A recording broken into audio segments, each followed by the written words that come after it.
Let's get honest, many people are too afraid to express their true feelings about you directly. Instead, they hide behind fake smiles, superficial compliments, and forced politeness. I've experienced this too, thinking someone was a friend only to discover they were secretly wishing for my failure. It's tough, but here's the reality: if you don't recognize the signs, you risk wasting your time and energy on individuals who, deep down, don't truly get you. Subscribe to the channel and watch to the end to get much more out of the video. Sharing the video would even be appreciated. Thank you. So let's dive into the signs that indicate someone dislikes you but pretends otherwise. You may not want to hear it, but facing the truth is far better than living in denial. First, they constantly make jokes at your expense.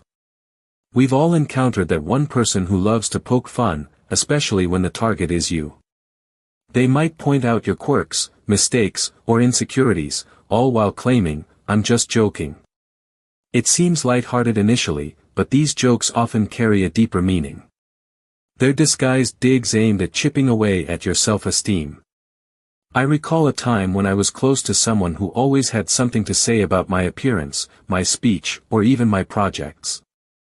At first, I brushed it off as harmless fun, but I soon recognized a pattern: the jabs always targeted my weaknesses, never my strengths.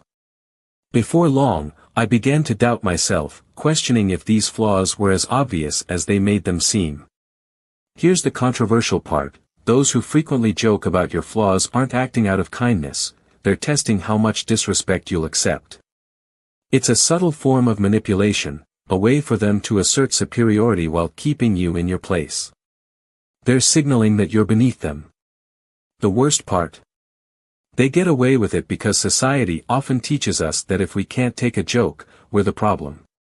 But let's flip that narrative: it's perfectly fine to defend yourself when a joke crosses the line.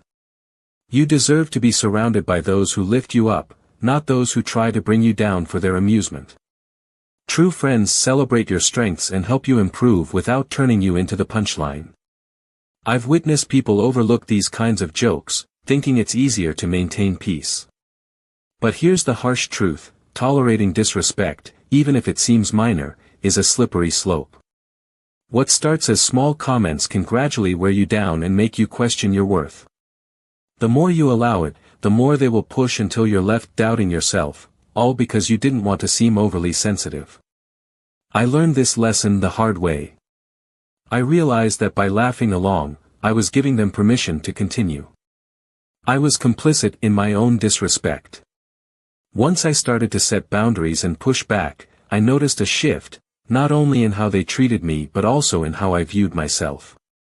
I stopped allowing their words to define me and began to reclaim my own narrative.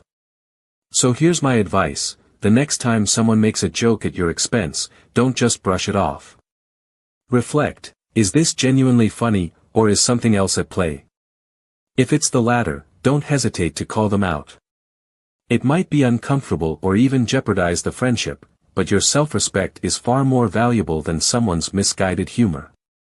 In the end, life is too short to surround yourself with people who don't recognize your worth. If their idea of friendship revolves around pointing out your flaws, it's time to seek out new connections. Those who genuinely care will never need to belittle you to feel better about themselves. So stand your ground, speak up, and don't allow anyone to make you feel like a punchline. Second, they offer compliments that feel like backhanded insults. We've all been there: someone gives you what seems like a compliment, but instead of lifting your spirits, it leaves a sour taste, like being hit with a soft slap. It makes you think, was that praise or an insult? The uncomfortable truth? Often, it's a mixture of both. These veiled compliments are a sneaky way for people to undermine you while pretending to be kind. I remember sharing a project I was proud of with colleagues. One person, whom I thought supported me, said, "Wow, this is surprisingly good for someone like you." I was taken aback. On the surface, it appeared complimentary, but those last few words struck me hard. What did that imply? Was I not expected to succeed? This is the crux of the matter: such compliments often carry hidden motives. They're not intended to uplift, they serve to keep you in your place. It's a power play, a way for the person to assert their superiority while sowing seeds of self-doubt in you. They're saying, I see you trying, but you'll never be as good as I am. It's toxic, yet it's often delivered in a way that conceals its true intent. Let's be honest, those who give backhanded compliments frequently struggle with their own insecurities. They recognize your strengths and potential, and it intimidates them, leading them to make snide remarks to keep you second-guessing yourself. Here's another controversial truth: we've all likely slipped into this behavior at some point, maybe unintentionally. We've let our own insecurities manifest as compliments that remind others of their place. But here's the essential takeaway: you don't have to accept this disguised hostility. You have the power to reject it and recognize it for what it is, a reflection of their insecurities, not an assessment of your worth. When someone says, "You're smarter than you look," or "This is impressive for someone new," don't swallow it whole. Call it out, even if it feels awkward. By doing so, you deny them the power to dictate how you perceive yourself. I've learned to see these remarks for what they truly are: a mirror reflecting someone else's insecurities. When viewed this way, they lose their sting. Instead of internalizing the comment, you can almost laugh it off, recognizing that their words reveal more about them than they ever will about you. Now, when I receive a backhanded compliment, I refuse to let it slide. I'll respond with something like, "Thanks, but what do you really mean by that?" This forces them to confront the underlying insult, and often, it puts them in an uncomfortable position. They quickly realize you're not engaging in their game, and it's surprising how fast their tone can change. Remember, don't let anyone's veiled negativity define you. Whether it's a well-meaning friend, a jealous colleague, or even a family member, keep this in mind: your worth is not up for debate. Compliments should uplift you, not drag you down. If someone's words leave you questioning yourself, it's time to question their intentions. Life is too short to spend time with people who can't genuinely celebrate your achievements. Surround yourself with those who recognize your value and are unafraid to express it without hidden agendas. Third, they subtly exclude you from social plans. The little things often hurt the most, like realizing your supposed friends forgot to invite you to a dinner, a party, or a weekend getaway. They'll insist it was an oversight or a last-minute decision, or worse, they'll assume you were too busy anyway. But let's be honest, these are not accidents. This is social exclusion in its most covert form, signaling that you might not be as valued as you think. I've experienced this too many times. I once checked my phone and saw photos of friends enjoying an event I would have loved to attend. The kicker? Not one of them mentioned it to me beforehand. When I brought it up later, they were full of excuses: "Oh, we thought you were busy," or "It was such a last-minute thing." Deep down, I understood the truth: if they wanted me there, they would have ensured I was informed. Here's where the controversy arises: this type of exclusion isn't mere thoughtlessness, it's intentional. It's a way of sending a message without uttering a word. They don't want you there, yet they lack the courage to tell you directly. Instead, they hope you'll quietly fade from the group without making a fuss. It's passive-aggressive and cowardly, but sadly common. People often avoid discussing this because it's easier to pretend it's not happening. It's simpler to accept the excuses and convince yourself it was a mistake rather than confront the painful reality of being sidelined. But if you keep accepting those excuses, you're granting them permission to continue excluding you. You're allowing them to dictate your role in their lives rather than taking charge of your own story. I had to learn this lesson the hard way. For a while, I remained silent, hoping things would change. But the truth is, if someone truly values you, they won't forget to include you. You deserve to be part of the conversation, not an afterthought. Recognize these patterns for what they are and don't hesitate to speak up. Your presence matters, and you have every right to claim your space in any social circle. Feeling overlooked. I used to experience the frustration of feeling overlooked, hoping to be included in social gatherings. Each time I was left out, I'd think, maybe next time. But as I stayed silent, I realized I was allowing myself to be treated as an afterthought. It took courage, but I decided to take action. I began calling my friends out. "Hey, I noticed you all went out last weekend, why wasn't I invited?" This wasn't an easy step. The conversations were often awkward, and I could feel the tension in the air. However, this honesty forced my friends to confront their behavior. To my surprise, the dynamics shifted. Some of them became defensive, while others genuinely apologized and tried to make amends. The important lesson here is clear: if people truly value you, they'll make the effort to include you, no matter how last-minute the plans are. Conversely, if they don't, it's essential to reassess those relationships. You deserve friends who actively want you in their lives, not those who treat you like an option. The busy excuse. We've all heard it, "I'm just so busy." It's such a common excuse that it almost feels like a default response. But what happens when you notice a consistent pattern? They always seem to have time for others but are perpetually too busy for you. The harsh truth is that if someone is constantly too busy for you, it's not about their schedule, it's about their priorities. I faced this with a friend I used to be very close with. I would reach out, suggesting we meet up, only to hear a barrage of excuses: "I'm working late, I have a lot on my plate," or "maybe next week." Meanwhile, I'd see them posting pictures of their outings with other friends, clearly enjoying themselves.